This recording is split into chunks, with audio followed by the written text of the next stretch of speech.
Olá, pessoal. Tendo eu, sou proprietária de uma casa de repouso, a gente ouve muito sobre um assunto interessante. Você já comeu? Está se alimentando? Já bebeu água? Como que está a sua alimentação? Quantas alimentações você fez durante o dia? Isso tudo está sendo bom para você? Olha, você esqueceu de almoçar. Vamos almoçar mais um pouquinho? A gente pega no pé, para a pessoa comer. E hoje nós vamos falar um assunto diferente. Nós vamos inverter essa situação. Eu querer e a pessoa que está doente também sentir essa necessidade.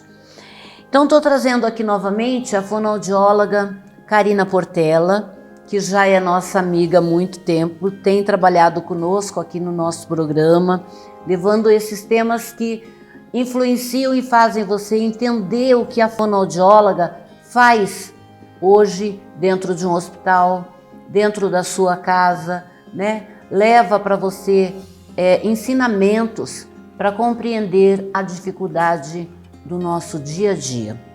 Então hoje, Karina, novamente eu te agradeço por ter recebido o meu pedido para estar aqui, para que a gente possa falar de um assunto que bastante abrangente agora, Parece que nós temos aí algumas novidades. Tudo bem com você? Tudo bem, Lúcia, muito obrigada. Obrigada, Rede TV, por mais esse encontro juntos no programa Maturidade. É uma honra sempre estar aqui e conversar com vocês sobre essa prática que é a fonoaudiologia, que é a minha paixão. Então, você sabe como eu lido com o idoso, vamos falar do idoso, A maturidade está aí e a gente começa, obviamente, a partir de alguma situação, ser mais maduro mais cedo, Como o idoso deve se alimentar? Nós devemos ficar cobrando. Como nós devemos pedir para o idoso se alimentar? Veja, Lúcia, nós temos uma questão da alimentação. Eu falo que a alimentação ela envolve desejo, prazer. Quando você pensa em um alimento, automaticamente você fala nele, automaticamente já vai juntando saliva na boca, você já vai sentindo, lembrando daquele sabor, daquele gosto que aqui te remete àquele sabor. Me remete ao bolo que a minha avó fazia, é o pão caseiro, é o mesmo sabor que a minha mãe fazia quando eu era pequeno. Então, quando nós falamos de alimentação, não tem como a gente separar a alimentação de lembranças, memórias e afetividade. Quando nós nos deparamos aí com as pessoas idosas, nós temos algumas pessoas que elas já estão adoecidas no decorrer da vida. Sim. E aí onde chega o impacto na alimentação. Muitas das vezes eles não querem se alimentar, eles já não têm o desejo de se alimentar, não têm prazer. E nós temos que avaliar qual que é a raiz desse problema. O porquê que essa pessoa não quer se alimentar dentro daquele contexto. É por alguma questão da parte da deglutição? Será que ele está apresentando uma disfagia, que é uma alteração na deglutição? Ele não quer se alimentar porque ele não sente mais o sabor. Com a idade avançando, a nossa língua ela vai perdendo as propriedades ali das papilas gustativas. E isso faz com que às vezes a gente não sinta mais o sabor tão acentuado como a gente sentia antes. E isso faz com que muitas das vezes o idoso não queira mais se alimentar. E aí nós falamos de contextos diferentes. Nós temos um idoso perfil saudável, que não quer se alimentar e precisa de uma atenção do porquê que está apresentando essa inapetência. E nós temos o idoso que ele já está adoecido e ele está num processo de declínio neurológico, de um adoecimento e caminhando para um processo de finitude de vida. Então nós temos essas duas vertentes. Ambas é importante nós avaliarmos e compreendermos qual que é a relação desse sujeito com a alimentação e o que está impossibilitando ele a se alimentar naquele momento. Então a disfagia seria isso? Sim, a disfagia seria uma das questões. Então ele começa a engasgar, o alimento para, ou ele já não está mais sentindo o sabor. Então vocês vão perceber que geralmente o idoso ele tem uma preferência por alimentos mais gelados ou doce, porque ele sente mais o sabor. desse alimento. Então, é comum, às vezes, eu não quero almoçar. Aí ele não almoça, mas ele toma um bom café da tarde, que tem bolo, que tem uma coisa que ele gosta. E aí, a gente chega num patamar onde que a gente tem que pensar a seguinte situação. Qual é o ponto onde já o nutrir não é mais necessário e o nutrir de outros prazeres da alimentação entra na jogada, que é aí onde a gente vai para uma alimentação de conforto, que é com aqueles pacientes que estão encaminhando por um processo de fim de vida. Então, nós fazemos a avaliação, mas a decisão do comer, do que comer e o que eu quero comer é da família e dos seus familiares. Quando nós nos deparamos com um paciente que tem uma disfagia, às vezes nós precisamos modificar a consistência da alimentação. Então, às vezes ele não consegue comer aquele arroz com feijão, porque o arroz tá mais al dente. Não mastiga tão bem. Não mastiga bem, às vezes não tem a dentição completa. E acontece que em alguns momentos ele acaba engasgando durante a refeição. Então, nesse caso, nós vamos sentar, avaliar o contexto e nós vamos adaptar essa alimentação. Talvez um arroz mais cozido, mais papa, com caldinho, isso favoreça ele a retomar o prazer pela alimentação. Talvez seja um outro motivo, talvez porque ele já esteja com uma dieta adaptada e batida, e aí é onde eu gosto de chamar a atenção que quando a gente vai adaptando a alimentação, nós temos que tomar um cuidado muito grande. Às vezes a gente fala, o paciente ele agora vai se alimentar de uma dieta pastosa. E essa dieta pastosa, ela acaba ficando com um aspecto feio. Porque você pega todo o alimento, você pega a carne, o arroz, o feijão, bate tudo ali e você oferta para ele. Então fica aquela aparência ruim, uma aparência que não traz nem o desejo, porque a alimentação também é o desejo. Eu olhei, eu tenho o desejo, eu tenho a vontade e eu me alimento. Então, se eu estou me alimentando por muito tempo de uma dieta pastosa, tudo batido, fica tudo sem sabor. Então, a gente tem que pensar, se o idoso ele já tem um declínio ali na percepção do sabor, se está tudo batido, então para ele não vai ter sentido. Qual é o prazer dessa alimentação? Aí nós temos que refinar esse olhar. Então, se tem que ser batido por conta da disfagia, por que não separar? Bater o arroz trituradinho, a cenoura trituradinha no outro canto, o feijão trituradinho no outro. E aí a gente oferta essa alimentação num prato colorido, onde ele vai ter a percepção de que tem várias coisas ali sendo apresentada para ele e ele vai ter mais prazer por esta alimentação.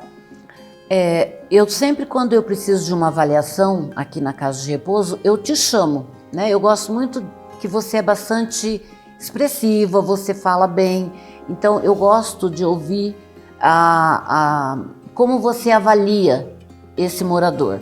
Claro que nós estamos falando aqui de moradores que já estão com um problema bem mais grave, né? Aquele que talvez nem se decida mais se ele quer ou não quer, né? Quem está querendo decidir é a gente. Aí você fica, né? Come isso mais um pouquinho, mais uma colherada. Como se faz com criança, né? E isso a gente percebe que o quê? Ele vai juntando a alimentação no canto da boca e ele então não engole, não tem aquela deglutição. E a gente percebe então que a Karina tem que entrar no jogo.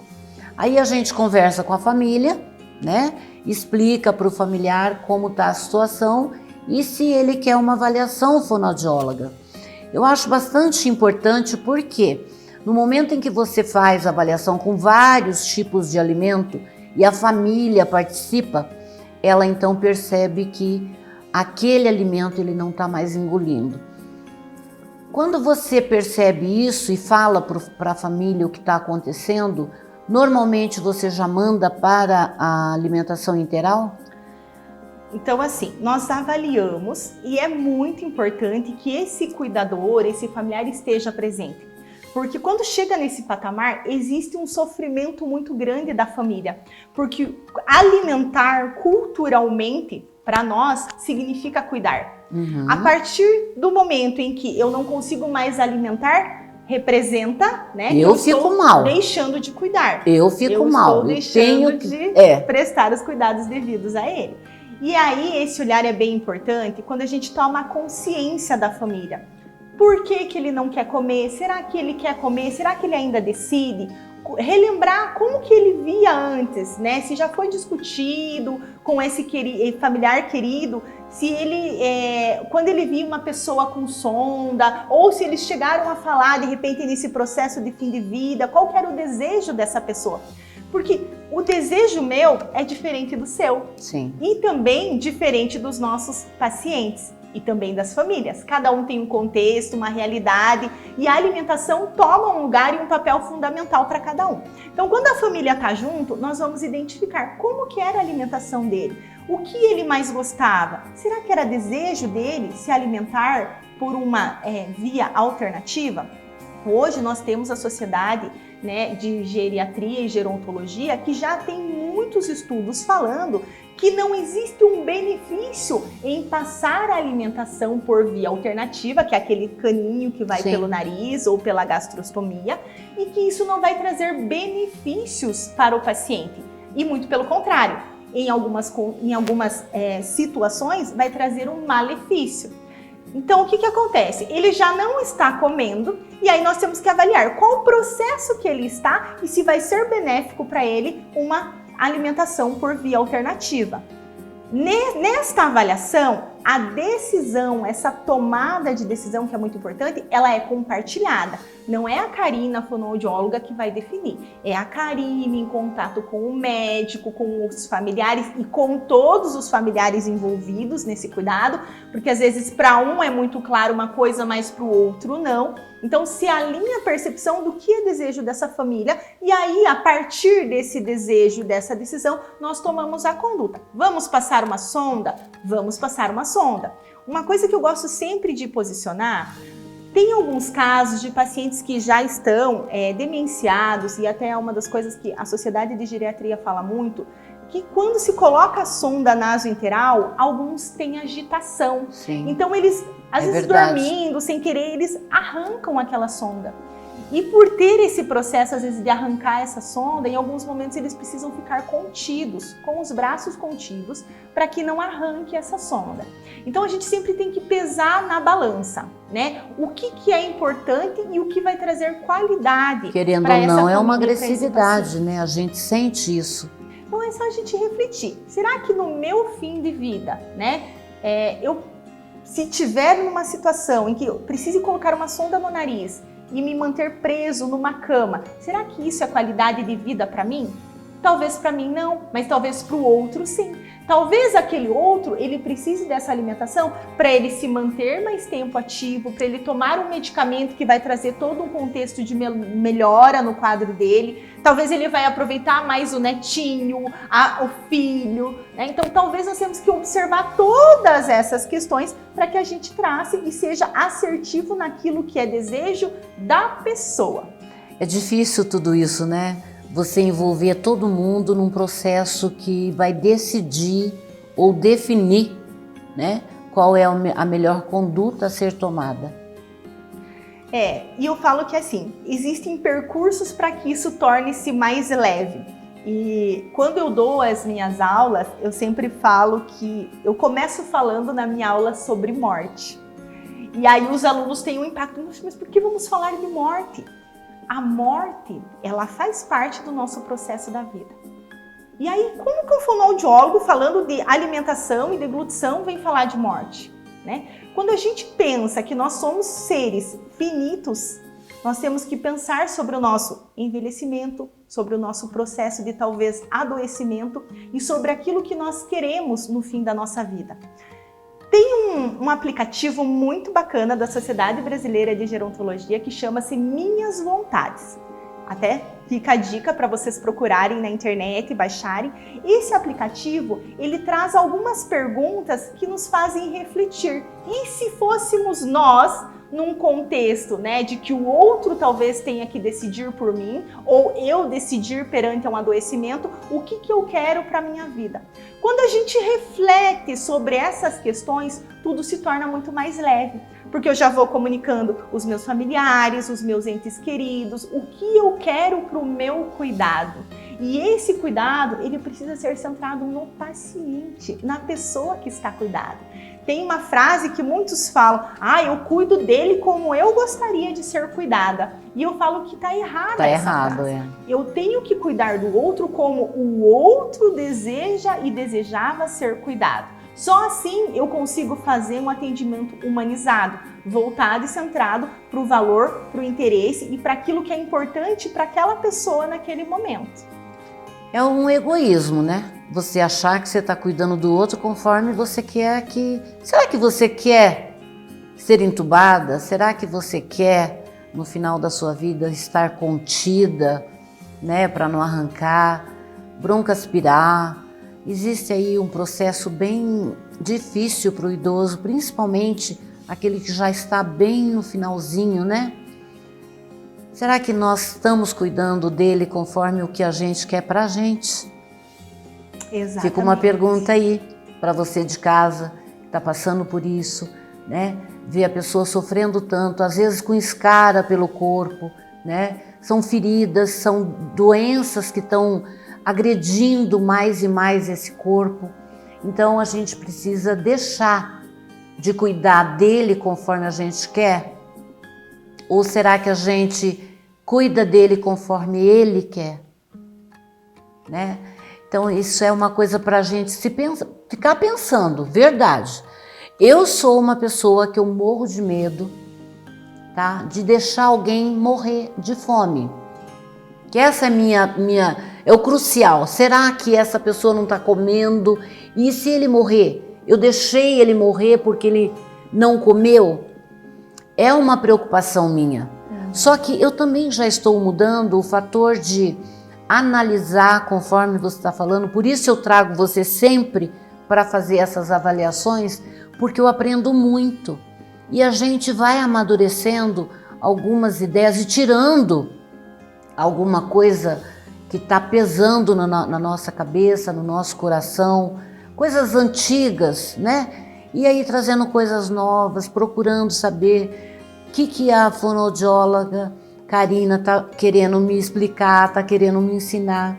E isso é importante.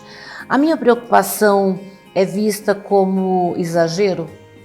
Lúcia, essa tua fala é o que a gente mais recebe dos cuidadores. Né? Meu Deus, ele não está comendo, ele vai morrer de fome. E daí entra num looping de desespero e aí eu quero socar a comida naquela pessoa. Então veja quão agressivo talvez é, igual você mencionou anteriormente, a gente coloca a alimentação, ele vai segurando na boca. Por que ele está segurando? Já é um sinal de que ele não quer essa alimentação. Então, até que ponto que eu sou invasivo com essa pessoa? Eu tô ali colocando uma coisa que ela não quer, que não está sendo bacana, que não está sendo efetivo para ela, que não existe mais um prazer. E a alimentação é um prazer. Então, lógico, nós vamos avaliar qual que é o período e qual que é o processo de adoecimento que essa família, que esse paciente, se encontra. E aí nós vamos tomar a decisão. Mas se ele está encaminhando para um processo de fim de vida, de finitude de vida, será que eu passar uma sonda nele vai resolver isso? Será que ele vai ficar imortal com essa sonda? Será que eu vou protelar um sofrimento? O que pode acontecer quando eu passo a sonda nesse paciente? Vai ser benefício ou vai ser um malefício? Isso é uma coisa que a gente tem que ter clareza. Tendo clareza disso, a gente tem mais assertividade e é mais humanizado. E hoje a gente está falando muito, né, sobre cuidados paliativos. Até no dia 22 a gente foi lançado a primeira política nacional aí de cuidados paliativos no SUS. Então, nós ainda não temos muitos importantíssimo isso, paliativistas atuantes. A minha formação é em fonoaudiologia e sou formada, né, pela pós-graduação em medicina paliativa e cuidados paliativos multiprofissional.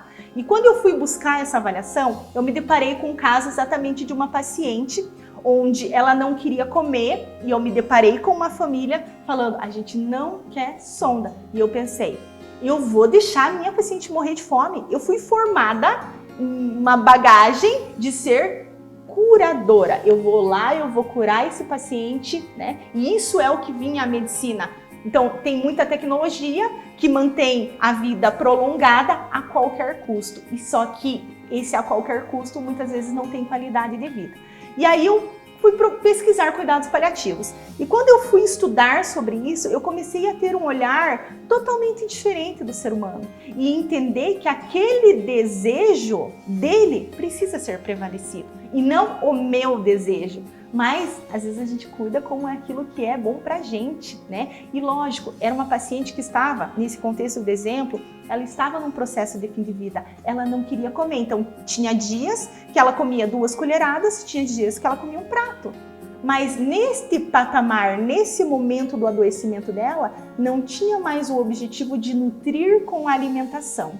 Tinha o nutrir de carinho, o nutrir de afeto. Quando ela comia e era obrigada a comer alguma coisa, ela se sentia mal, então ela foi reduzindo. Então o paciente, ele não está morrendo porque não está comendo. Ele está morrendo e por isso ele deixa de comer. O corpo começa a não ter mais tanta necessidade de armazenamento de nutrientes. Por quê? Porque ele está num processo de partida. E aí, será que, eu trago uma reflexão, será que é justo nesse processo em que essa pessoa está partindo, descansando, porque temos um tempo em segundo, nós irmos lá, colocarmos uma sonda, uma gastrostomia e aumentarmos o tempo dele? Se for com qualidade, eu acho que é extremamente importante. Mas se não tem qualidade, a gente precisa repensar. Quer dizer, a alimentação nesse momento é o que menos preocupa. É o que menos preocupa.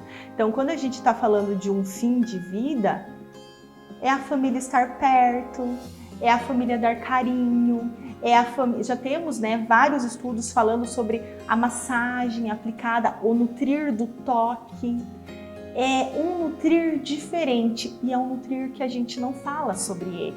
É um nutrir de carinho, porque se eu estou só ali na oferta alimentar, porque eu estou cuidando e eu estou sendo agressivo, socando essa alimentação, eu esqueço das outras coisas que eu poderia estar fazendo. Entendeu? Então, assim, eu preciso tomar consciência que cuidar não é só o alimento. O cuidar também é esse amor. E aí, tudo bem, às vezes meu ente querido, ele quer, vamos supor, um bobó de camarão. E aí eu vou lá e faço aquele bobó, na expectativa que ele vai sentar e ele vai comer um prato cheio daquilo. E às vezes o que ele quer é 2, 3 colheradas. E aí é onde a família se frustra. Puxa, mas eu fiz, vamos comer, eu fiz pra você. E olha o peso dessa fala. Eu fiz pra você. Quer dizer, tem que comer. Tenho que comer. Né? Então, não, comer 1, 2, 3 colheres. Tá suficiente? Ok. Ele sentiu o prazer, ele sentiu o carinho, o gosto do bobó do camarão que aquela pessoa especial fez pra ele com tanto carinho. Então, esse olhar a gente precisa ter esse olhar mais aguçado, essa escuta ativa, mais ativa realmente no sentido de entender e enxergar realmente quem é esse sujeito. Por isso que eu trago você aqui várias vezes e vou continuar trazendo, porque você consegue transmitir isso de uma forma clara e que a gente não fica ofendido, né? Porque às vezes você falar alguma coisa, a família pode se ofender. Não, eu quero ele vivo perto de mim. Não é assim, né? Que a gente quer. Eu quero, né? Eu quero dar comida, eu quero fazer ele ficar vivo, eu quero. Mas o paciente, ele não quer mais. Quando não tem esse desejo, a gente precisa olhar para isso com muito respeito, né? Teve um caso que me marcou bastante, você até acompanhou esse caso, onde o próprio paciente, ele fala: quero saber quais das filhas vão me deixar morrer sem eu ter que comer. Olha que fala. Nossa, até me arrepiou, verdade. Então veja, o quanto que eu vou ser invasivo com um sujeito que ele já tem claro o que ele quer pra ele, né? E será que eu me sentiria bem se alguém fosse agressivo assim comigo? Porque a gente não vê a agressividade, mas isso é um cuidar agressivo. Não, eu quero aqui a qualquer custo, a qualquer preço tem que estar aqui comigo. E as coisas não são assim. A gente tem que ter esse olhar de carinho, esse acolhimento, porque nesse momento já não tem mais sentido as outras coisas. O que tem sentido? Se hoje fosse teu último dia de vida, o que teria sentido para você a partir do momento que você sabe, a partir de agora eu estou partindo? O que tem sentido? É sentar e comer um prato cheio? Ou é estar com seus familiares, abraçar quem você deseja abraçar, escutar uma boa música, fazer a sua oração, se conectar com o seu sagrado? Então tem outras coisas que a gente acaba negligenciando, porque culturalmente, como eu disse, alimentar é cuidar. E a nossa avó falava, vamos comer para melhorar, come, tem que comer para melhorar, tem que comer esse prato cheio. E às vezes a gente pra se ficar pega forte. falando pros filhos, pros netos, tem que comer para melhorar, para ficar bonito, para ficar forte. Mas nesse momento, o comer, ele tem outra função. Gente, eu não sei vocês aí de casa, mas eu tô quase chorando. Ao mesmo tempo que eu tô rindo de nervosa, juro. Quando você falou que eu participei desse assunto, é verdade. Eu lembro perfeitamente que quando nós saímos do quarto, eu disse, mas isso pode, né? Eu ainda tenho dúvidas, eu quero ouvir. Você falou aí uma frase que eu queria até que você repetisse. Será que se eu estou comendo para viver, como que é? Ele não está morrendo porque ele não vai comer. Ele está morrendo, por isso ele não come mais. Quer dizer, ele já está sabendo que ele vai morrer. Então ele não precisa comer. Seria isso. Gente, isso é tão importante que nós vamos repetir isso várias vezes, porque ninguém quer o sofrimento de ninguém, né? E o fim da vida é sofrido. Para quem vê todos os dias, aqui nós temos várias situações que a gente reflete muito sobre a morte, sobre o meu querer, como que eu quero, como que eu vou encarar esse momento para que a minha família fique saudável, para que esse ente querido meu vá. É bem difícil, mas é uma situação que nós temos que resolver, né? E que não tem outro jeito. Karina, eu agradeço muito, mas muito, você ter voltado aqui, falado tudo isso aí pra gente, demonstrado essa inteligência sua em querer participar e mostrar para as pessoas de casa que o fim da vida talvez não precise ser tão sofrido. Tem que ser leve. Leve para todos. E é isso, gente. A saudade vai ficar, mas a morte vai acontecer. Eu espero você, se Deus quiser, até o outro programa na semana que vem.